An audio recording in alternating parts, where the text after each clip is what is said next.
ಆಸೆ ಧಾರಾವಾಹಿಯ ಗುರುವಾರದ ಸಂಚಿಕೆಯನ್ನು ನೋಡ್ಬರೋಣ ಬನ್ನಿ ವೀಕ್ಷಕರೇ ಆರಂಭದಲ್ಲಿ ಯಾರೋ ನಮ್ಮ ಮನೆ ಗಾರ್ಡನ್ನಲ್ಲಿ ಕಳ್ಳರು ಬಂದಿದ್ದಾರೆ ಅಪ್ಪ ಅಂತೇಳಿ ಮನೋಜ ಹೇಳ್ತಿರ್ತಾರೆ. ಎಲ್ಲರೂ ಕೂಡ ಶಾಕಲ್ಲಿ ಕೇಳ್ತಿದ್ದಾರೆ, ಏನೋ ಕಳ್ಳರು ಬಂದಿದ್ದಾರೆ ನಮ್ಮನೆ ಗಾರ್ಡನ್ಗ ಅಂತೇಳಿ ಕೇಳ್ತಿದ್ದಾರೆ. ಆಗ ಶಾಂತಿ ಇದ್ದಳು, ನಡೆಯೋ ನಾನು ನೀನು ಹೋಗಿ ನೋಡ್ಕೊಂಬರೋಣ ಅಂತೇಳಿ ಹೇಳ್ತಿರ್ತಾರೆ. ಅದಕ್ಕೆ ಮನೋಜ ಇದ್ದನು, ಅಮ್ಮ ನಾನು ಬಾಡಿ ಬಿಲ್ಡ್ರು, ನನಗೆ ಮೊದಲೇ ಮಜಲ್ಸ್ ಇದೆ, ನಾನು ಹೊಡೆದೇಟಿಗೆ ಅವ್ರು ಸತ್ತೋಗ್ಬಿಟ್ರೆ ಏನು ಮಾಡೋದು ಅಂತೇಳಿ ಹೇಳ್ತಿರ್ತಾರೆ. ಶಾಂತಿ ಯೋಚನೆ ಮಾಡಿ, ಹೌದೌದು ನೀನೇನು ಬೇಡ ಹಾಗಾದರೆ ಏನು ಮಾಡೋದೀಗ ಅಂತೇಳಿ ಯೋಚನೆ ಮಾಡ್ತಿರ್ತಾರೆ. ಅಷ್ಟರಲ್ಲಿ ಇದಕ್ಕೆಲ್ಲ ನಮ್ಮ ಸೂರ್ಯನ ಸರಿ, ನೋಡಮ್ಮ ಮೀನಾ ಸೂರ್ಯನ ಕಳಿಸು ಅಂತೇಳಿ ಕೇಳ್ತಾರೆ. ಆಗಲೇ ಅವರು ಡ್ಯೂಟಿಗೆ ಹೋಗ್ಬಿಟ್ರು ಮಾವ ಅಂತೇಳಿ ಮೀನಾ ಹೇಳ್ತಿರ್ತಾರೆ. ಸರಿ ಇನ್ನೇನು ಮಾಡೋದು, ನಾನೇ ಹೋಗಿ ನೋಡ್ಕೊಂಬರ್ತೀನಿ ಬಿಡಿ ಅಂತ ಹೇಳಿ ಮಾವ ಅವರು ಎದ್ದಿನ್ಕೊತಾರೆ. ರಂಗನಾಥ್ ಎದ್ದಿದ ತಕ್ಷಣ, ಬೇಡ ರೀ ನಿಮಗೆ ಈಗಿನ ಆಪ್ರೇಷನ್ ಆಗಿದೆ, ನೀವು ಹೋಗೋದು ಬೇಡ, ಸರಿ ಇರೋದಿಲ್ಲ ಅಂತೇಳಿ ಹೇಳ್ತಾ ಇರ್ತಾರೆ ಶಾಂತಿಯವರು. ಅದೇನಾರ ಆಗಿರಲಿ, ನಾನು ಕೂಡ ಮುಂಚೆ ಎಲ್ಲ ಮಜಲ್ ಬಿಲ್ಡ್ ಮಾಡಿದ್ದೆ, ನಾನೇ ಹೋಗಿ ನೋಡ್ಕೊಂಬರ್ತೀನಿ ಅಂತೇಳಿ ಹೇಳ್ತಿರ್ತಾರೆ. ನಡ್ರಿ ಎಲ್ಲರೂ ಕೂಡ ಹೋಗೋಣ ಅಂತೇಳಿ ಹೇಳ್ತಾರೆ. ಅಲ್ಲಿ ಹೋಗಿ ನೋಡ್ತಾರೆ, ಟೆಂಟಲ್ಲಿ ತುಂಬ ಸೌಂಡ್ ಬರ್ತಾ ಇರುತ್ತೆ. ಟೆಂಟ್ ಒಳಗೆ, ನಾನು ದೊಡ್ಡ ಕಳ್ಳ, ಈ ಮನೆಗೆ ನಿನ್ನ ಕತ್ಕೊಂಡು ಹೋಗೋದಕ್ಕೆ ಅಂತ ಬಂದಿದ್ದೀನಿ ಅಂತೇಳಿ ಒಳಗಡೆ ರವಿ ಮತ್ತು ಈ ಕಡೆ ಅವ್ರ ಹೆಂಡತಿ ಇಬ್ಬರು ಕೂಡ ಮಾತಾಡ್ಕೊತಾ ಇರ್ತಾರೆ. ಹೌದು ಕಣೋ ಮನೋಜ, ನಿಜವಾಗ್ಲೂ ಕೂಡ ಈ ಮನೆಗೆ ಕಳ್ಳರು ಬಂದಿದ್ದಾರೆ ಅಂತ ಎಲ್ಲರೂ ಕೂಡ ಅಲ್ಲಿರೋರೆಲ್ಲರೂ ಒಂದೊಂದು ಕೋಲನ್ನು ಹಿಡ್ಕೊಂಡು ಆ ಟೆಂಟ್ ಹತ್ರ ಬರ್ತಾರೆ. ಟೆಂಟನ್ನು ಓಪನ್ ಮಾಡ್ತಾರೆ. ಅದರೊಳಗೆ ಈ ಕಡೆ ಇಲ್ಲಿ ರವಿ ಮತ್ತು ಅವ್ರ ವೈಫ್ ಇರ್ತಾರೆ. ನೀವ್ಯಾಕ್ರಪ್ಪ ಇಲ್ಲಿ ಬಂದ್ರಿ, ನಿಮಗೋಸ್ಕರ ನಮ್ಮ ರೂಮ್ ಬಿಟ್ಕೊಟ್ಟಿದ್ದೀವಲ್ಲ, ಅಲ್ಲಿರೋದು ಬಿಟ್ಟು ಇಲ್ಲಿಗೆ ಯಾಕೆ ಬಂದ್ರಿ, ಯಾರಾದರೂ ಹೊರಗಡೆ ಜನ ನೋಡಿದ್ರೆ ನಮ್ಮನ್ನು ಏನಂತ ತಪ್ಪು ತಿಳ್ಕೊಳಲ್ಲ ಅಂತ ರಂಗನಾಥ್ ಬೈತಿರ್ತಾರೆ. ಅದೆಲ್ಲ ಆಗಲ್ಲಪ್ಪ, ನಾನು ಕೂಡ ಹೇಳಿದೆ, ಆದರೆ ಇವಳೆ ಶ್ರುತಿ ನನ್ನ ಮಾತನ್ನ ಕೇಳಲಿಲ್ಲ ಅಂತೇಳಿ ಹೇಳ್ತಿರ್ತಾರೆ. ಈ ಟೆಂಟೆಲ್ಲ ಯಾಕಮ್ಮ ತರೋದಕ್ಕೆ ಹೋಗಿದ್ದೆ ಅಂತೇಳಿ ರಂಗನಾಥ್ ಕೇಳ್ತಿರ್ತಾರೆ. ಮಾವ ಅದು ನೆನ್ನೆ ಸೂರ್ಯ ಗಂದ್ರಲ್ಲ, ಅದಕ್ಕೋಸ್ಕರ ಇರಲಿ ಅಂತೇಳಿ ಸೇಫ್ಟಿಗೆ ಈ ಟೆಂಟ್ನ ತೊಗೊಂಬಂದಿದ್ದೆ, ಅದಕ್ಕೋಸ್ಕರ ಒಂದ್ಸಲ ಎಕ್ಸ್ಪೀರಿಯೆನ್ಸ್ ಮಾಡೋಣ ಅಂತೇಳಿ ಇದರೊಳಗೆ ಮನ್ಕೊಂಡಿದ್ವಿ, ತುಂಬ ಖುಷಿಯಾಯಿತು ಮಾವ ಅಂತೇಳಿ ಹೇಳ್ತಾರೆ. ಶ್ರುತಿ, ಈಗೆಲ್ಲ ಮಾಡಬೇಡ್ರಮ್ಮ, ಮುಂದೆ ನಮ್ಮ ಮರ್ಯಾದೆ ಹೋಗುತ್ತೆ ಅಂತೇಳಿ ರಂಗನಾಥ್ ಅವರು ಹೇಳ್ತಾರೆ. ಇನ್ನು ಅವರೆಲ್ಲರೂ ಕೂಡ ಒಳಗಡೆ ಹೋಗ್ತಾರೆ. ಒಳಗಡೆ ಹೋದ್ಮೇಲೆ ಈ ಕಡೆ ಶ್ರುತಿ ತಂದೆ ತಾಯಿ ಇಬ್ಬರು ಇರ್ತಾರೆ.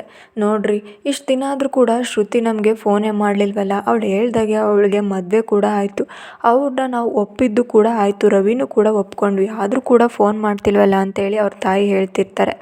ನೀನು ಮದುವೆ ಆದಮೇಲೆ ಅಂದ್ಕೊತೀಯ, ಅವಳು ಯಾವತ್ತ ರವಿನ ಇಷ್ಟಪಟ್ಲು ಆವತ್ತೇ ನಮ್ಮನ್ನೆಲ್ಲ ಮರೆತುಬಿಟ್ಲು, ಅವಳಿಗೆ ಇದೆಲ್ಲ ಬೇಕಿತ್ತು ಬಿಡು ಅಂತೇಳಿ ಅವ್ರ ತಂದೆ ಹೇಳ್ತಾರೆ. ರೀ, ನಾನು ಒಂದು ಸಲ ಮಾತಾಡಬೇಕು ಅವ್ರ ಹತ್ರ, ನಾನು ಅವ್ರ ತಾಯಿ ಅಲ್ವಾ ಅಂತೇಳಿ ಹೇಳ್ತಾರೆ. ನೀನು ಬೇಕಾದರೆ ಮಾತಾಡ್ಕೊ, ನಾನು ಮಾತಾಡಲ್ಲ ಅಂತ ಹೇಳ್ತಾರೆ.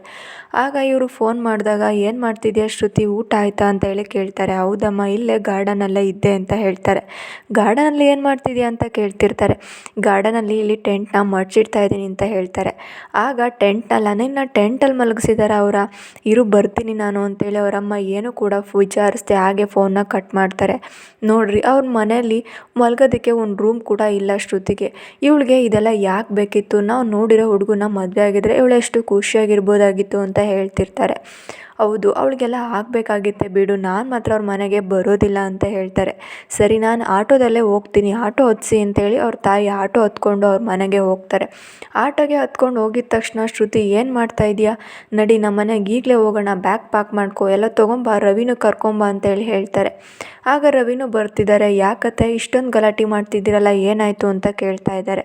ಹೌದಪ್ಪ, ನಿನ್ನ ನಂಬ್ಕೊಂಡು ನನ್ನ ಮಗಳನ್ನ ನಿನ್ನ ಮನೆಗೆ ಕೊಟ್ಟು ಕಳಿಸಿದ್ನಲ್ಲ, ಈ ರೀತಿಯನ್ನು ಅವಳನ್ನ ನೋಡ್ಕೊಂಡು ನೀನು ಅವಳನ್ನ ಗಾರ್ಡನಲ್ಲಿ ಮಲ್ಕೊಳಕ್ಕೆ ಬಿಟ್ಟಿದೆಯಲ್ಲ, ನೀನು ಈಗ ಮಾಡೋದು ಅಂತ ಹೇಳಿ ಕೇಳ್ತಿರ್ತಾರೆ.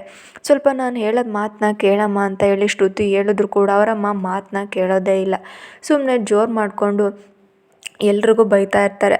ಅಷ್ಟರಲ್ಲಿ ಅವ್ರ ಅತ್ತೆ ಕೂಡ ಬರ್ತಾ ಇದ್ದಾರೆ. ಶಾಂತಿ ಅವರು, ಯಾಕೆ ಬೀಗ್ತಿ, ಇಷ್ಟೊಂದು ಜೋರಾಗಿ ಕಿರ್ಚಾಡ್ತಿದ್ದೀರಲ್ಲ, ಏನಾಯಿತು ಅಂತ ಕೇಳ್ತಿರ್ತಾರೆ. ಅಲ್ಲ, ನೀವು ನಮ್ಮ ಮನೆ ಹತ್ರ ಬಂದು ನಮ್ಮ ಸೊಸೆನ ಮನೆಗೆ ಕಳಿಸಿ ಅಂತ ಹೇಳ್ತಿದ್ರಿ, ಈಗ ಕಳಿಸಿದ್ದೀವಿ ತಾನೇ, ಆದರೂ ಕೂಡ ನೀವು ಚೆನ್ನಾಗಿ ನೋಡ್ಕೊಂಡು ಬಿಟ್ಟು ಈಗ ಮಾಡೋದು ನನ್ನ ಮಗಳು ಹುಟ್ಟಿದಾಗ ಚಿನ್ನದ ಸ್ಪೂನಲ್ಲಿ ತುಪ್ಪನ ಹಾಕಿ ಸಾಕಿದ್ದೀನಿ ನಾವು ಅಂತ ಹೇಳಿ ಹೇಳ್ತಿರ್ತಾರೆ. ಅಯ್ಯೋ ಏನಮ್ಮ ಶ್ರುತಿ, ಏನು ಮಾಡ್ಕೊಂಡ್ರಿ ನೀವು ಅಂತೇಳಿ ಕೇಳ್ತಿರ್ತಾರೆ. ನೋಡಿ, ಎಲ್ಲ ಗೊತ್ತಿದ್ದು ಯಾಕೆ ಕೇಳ್ತಿದ್ದೀರಾ, ಅವ್ರನ್ನ ಗಾರ್ಡನಲ್ಲಿ ಮಲಗಿಬಿಟ್ಟಿದ್ದೀರಲ್ಲ ನೀವು ಅಂತೇಳಿ ಹೇಳಿ, ನಡಿ ಈಗಲೇ ಮನೆಗೆ ಹೋಗೋಣ ಅಂತ ಶ್ರುತಿನ ಕರ್ಕೊಂಡು ಆಚೆಗೆ ಬರ್ತಿರ್ತಾರೆ. ಅಷ್ಟರಲ್ಲಿ ಬಂದ್ಬಿಟ್ಟು ಸೂರ್ಯ ಬರ್ತಾನೆ, ನಮ್ಮ ಮನೆ ಮೇಲೆ ಹೇಗೆ ಹೇಳ್ತಿದ್ದೀರಾ, ನಮ್ಮ ಅಪ್ಪನಿಗೆ ಈ ಒಂದು ಮನೆ ಒಂದು ರೂಮ್ ಕಟ್ಟೋದಕ್ಕೂ ಯೋಗ್ಯತೆ ಇಲ್ವಾ, ನಮ್ಮ ಅಪ್ಪನ ಬಗ್ಗೆ ಇಷ್ಟು ಕೆಟ್ಟ ಮಾತಾಡ್ತಿದ್ದೀರಾ ಅಂತೇಳಿ ಸೂರ್ಯ ಬಂದುಬಿಟ್ಟು ಅವ್ರನ್ನೆಲ್ಲ ಬೈತಾ ಇರ್ತಾನೆ. ಅಷ್ಟರಲ್ಲಿ ಇಲ್ಲಿ ಶ್ರುತಿನ ಕರ್ಕೊಂಡು ಆಚೆ ಹೋಗೋಷ್ಟರಲ್ಲಿ ರಂಗನಾಥ್ ಕೂಡ ಬರ್ತಾರೆ. ಸ್ವಲ್ಪ ಸಮಾಧಾನ ಮಾಡ್ಕೊಳ್ಳಮ್ಮ, ಬನ್ನಿ ಕೂತ್ಕೊ ಮಾತಾಡೋಣ ಅಂತ ಹೇಳಿ ಅವ್ರನ್ನೆಲ್ಲರನ್ನೂ ಕೂಡ ಕೂರಿಸ್ತಾ ಇದ್ದಾರೆ. ಶ್ರುತಿ ಏನು ನಡೆದಿದೆ ಆ ವಿಷಯ ಎಲ್ಲ ನಿಧಾನಕ್ಕೆ ನಿಮ್ಮಮ್ಮನ ಹತ್ರ ಹೇಳಮ್ಮ ಅಂತ ರಂಗನಾಥ್ ಹೇಳ್ತಾರೆ.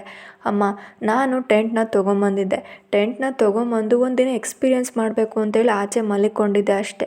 ಅತ್ತೆ ಮಾವ ರೂಮ್ನ ಬಿಟ್ಕೊಟ್ಟಿದ್ದಾರೆ ನಮಗೆ, ನೋಡಿ ಅವರೇ ಆಚೆ ಮಲಗಿದ್ದಾರೆ ಅಂತೇಳಿ ಹೇಳ್ತಿರ್ತಾರೆ. ಆಗ ಅವರಿಗೆ ಸ್ವಲ್ಪ ಸಮಾಧಾನ ಆಗುತ್ತೆ. ಈ ವಿಷಯನ ಫುಲ್ ಕೇಳಿದೆ, ನೀವೆಲ್ಲರ ಮೇಲೆ ಗಾಬರಿ ಪಡ್ಕೊಂಡ್ರೆ ಹೇಗೆ ಅಂತೇಳಿ ಆದರೂ ಕೂಡ ಈ ಸೂರ್ಯ ಮಾತಾಡಿದ ತಪ್ಪು ಅಂತ ಹೇಳಿ ಅವ್ರ ಅಮ್ಮ ಹೇಳ್ತಿರ್ತಾರೆ. ಸೂರ್ಯ ಹಾಗೆಲ್ಲ ಮಾತಾಡಬಾರ್ದಪ್ಪ ನೀನು, ಯಾಕೆಂದರೆ ಅವರು ಕೂಡ ನಿನ್ನ ತಾಯಿ ವಯಸ್ಸು, ಅವ್ರನ್ನೆಲ್ಲ ಹಾಗೆಲ್ಲ ಮಾತಾಡಿಸ್ಬಾರ್ದು ಅಂತ ಹೇಳ್ತಾ ಇರ್ತಾರೆ. ಅಲ್ಲಪ್ಪ, ಅವರು ನಿನ್ನ ಬಗ್ಗೆ ಮಾತಾಡ್ತಿದ್ರು, ನಿನಗೆ ಈ ಮನೆ ಕಟ್ಟೋದಕ್ಕೆ ಯೋಗ್ಯತೆ ಇಲ್ಲ ಅಂತೇಳಿ ಮಾತಾಡ್ತಿದ್ರು, ನೀನು ಈ ಮನೆ ಕಟ್ಟಿದ್ದೆಲ್ಲ ಅವ್ರ ಹಣದಿಂದ ಅಂತೇಳಿ ಹೇಳ್ತಾ ಇದ್ರು ಅಂತ ಹೇಳಿದ್ಕೆ ನಾನು ಬೈದೆ ಅಂತ ಹೇಳಿ ಹೇಳ್ತಾರೆ. ಹಾಗೆಲ್ಲ ಮಾತಾಡಬಾರ್ದು ಅಂತೇಳಿ ರಂಗನಾಥ್ ಬುದ್ಧಿವಾದ ಹೇಳ್ತಿರ್ತಾರೆ. ಹಾಗೆ ಅವರು ಅಲ್ಲಿಂದ ರವಿ ಮತ್ತು ಇಲ್ಲಿ ಶ್ರುತಿನ ಬಿಟ್ಟು ಅವ್ರ ಮನೆಗೆ ಹೋಗ್ತಾರೆ. ಅವ್ರ ಮನೆಗೆ ಹೋಗಿ ನಡೆದಿದ್ದ ವಿಷಯ ಎಲ್ಲ ಹೇಳ್ತಿರ್ತಾಳೆ.